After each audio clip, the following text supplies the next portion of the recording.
Bismillahirrahmanirrahim. Studio masih di UPTD SMP Negeri 1 Sinjai. Assalamualaikum warahmatullahi wabarakatuh. Puji syukur kita panjatkan kehadirat Allah Subhanahu wa Ta'ala, karena pada hari ini anak-anakku kita bisa berjumpa kembali walaupun lewat daring. Dan tak lupa juga kita kirimkan salam dan selawat kepada junjungan Nabiullah Muhammad SAW yang telah membawa kita dari alam kegelapan ke alam terang benderang. Anak-anakku yang saya banggakan, bagaimana keadaannya? Mudah-mudahan tetap dalam keadaan sehat-sehat walafiat. Amin. Dan perlu saya tekankan kepada anak-anakku supaya tetap menjaga, menerapkan protokol kesehatan di masa pandemi sekarang ini. Dan saya minta kepada anak-anakku, kalau memang dianggap tidak perlu, sebaiknya jangan keluar rumah. Dan kalau itu pun harus keluar rumah, ya, maka saya harap memakai masker. Dan berikutnya, tolong dihindari kerumunan, menjaga jarak, ya, dan yang paling utama selalu mencuci tangan. Ya. Itulah yang saya harapkan kepada anak-anakku di masa pandemi sekarang ini. Baiklah, untuk pertemuan kita kali ini, kita masih membahas yaitu perubahan sosial budaya dan globalisasi. Ya, sebagaimana pertemuan yang lalu, kita sudah membahas perubahan sosial budaya, yaitu faktor penyebab terjadinya perubahan sosial budaya. Itu materi kita yang lalu. Ya, itu materi kita yang lalu. Tapi kalau materi kita hari ini, dalam pertemuan ini, adalah faktor penghambat perubahan sosial budaya. Nah, kalau kita hubungkan antara materi yang lalu dengan materi hari ini, kalau materi yang lalu adalah faktor penyebab terjadinya perubahan sosial budaya. Nah, yang mana anak-anakku pasti sudah tahu ada berapa anak-anak faktor penyebab terjadinya perubahan sosial budaya? Ya, betul, ada 7. Ya, ada 7 anak-anakku. Siapa yang tahu diantaranya? Oke, silakan. Ya, betul. Yaitu bertambahnya dan berkurangnya penduduk. Ya, ini salah satu faktor penyebab daripada perubahan sosial budaya. Kenapa? Tentu anak-anakku sudah tahu bahwa kalau penduduk bertambah, otomatis penduduk itu akan membawa budayanya sendiri. Iya. Nah, cuma perlu saya ingatkan kepada anak-anakku sebagai generasi muda, janganlah dengan gampang menerima semua budaya yang masuk. Ini tolong difilter kepada anak-anakku sebagai generasi muda, generasi pelanjut cita-cita bangsa, tolonglah difilter budaya itu. Apabila bertentangan dengan budaya kita, utamanya di Indonesia Timur, tolong jangan diterima. Ini harapan saya kepada generasi muda. Tentu Anda sudah tahu yang mana itu budaya-budaya. Kita lihat bagaimana dengan budaya Barat. Jangan Anda ikut ke Baratan. Ya, ini tolong di filter ini. Nah, ternyata setelah ada perubahan sosial budaya, ternyata di kalangan masyarakat kita, di negara kita ini tidak semudah itu menerima perubahan itu. Tidak segampang itu menerima perubahan itu. Ya, banyak di antaranya itu menolak. Banyak di antaranya menolak.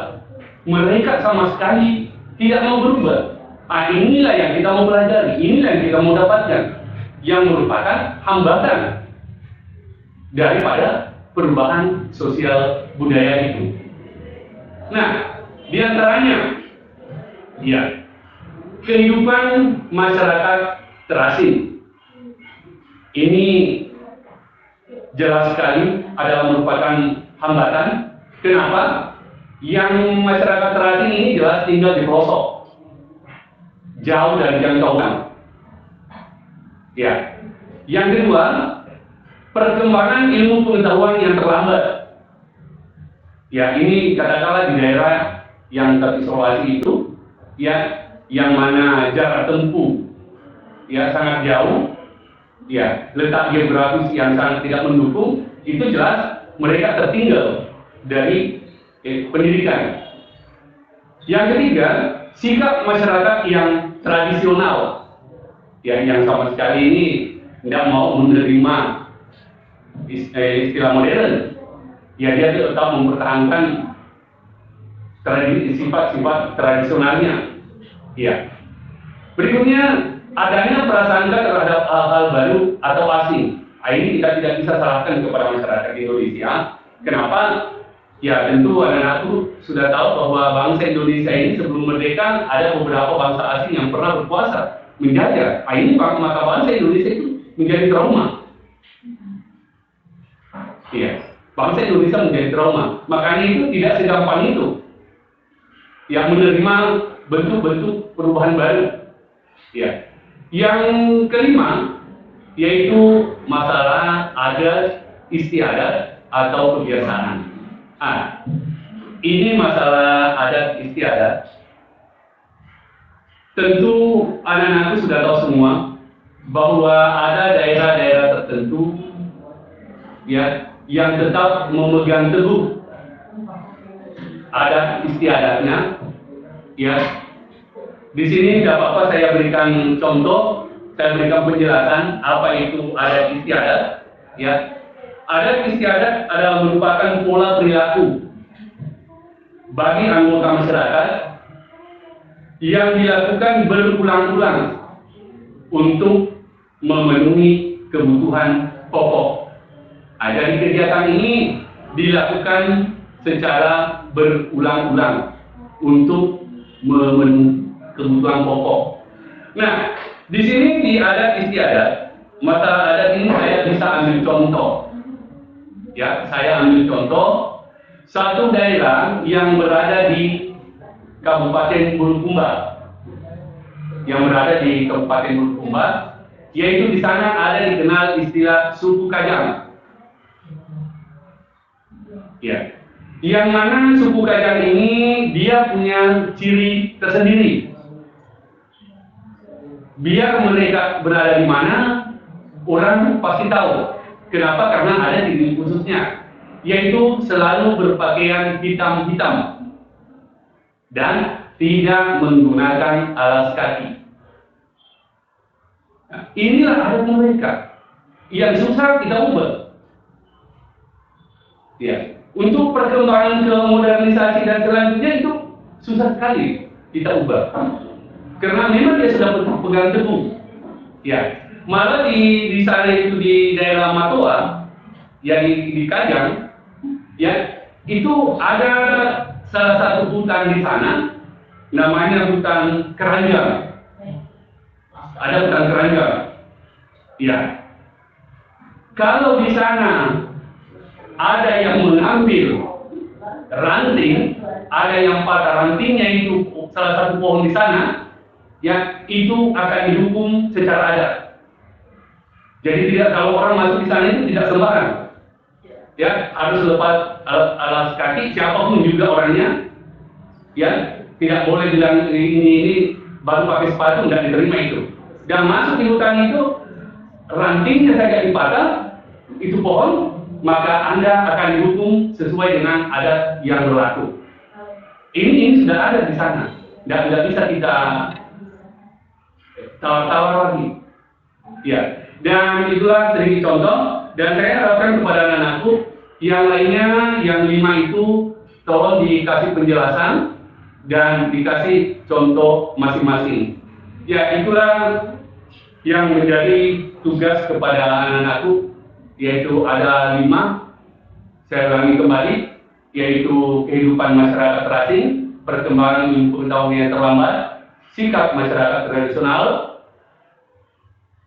adanya prasangka terhadap hal-hal baru atau asing, dan yang terakhir adalah adat istiadat atau kebiasaan. Ya, itulah yang menjadi tugas kepada anak-anakku, tolong diberikan penjelasan dan diberikan contoh masing-masing. Ya, itulah harapan saya. Selamat Anda bekerja. Alhamdulillahirrahmanirrahim. Wassalamualaikum warahmatullahi wabarakatuh.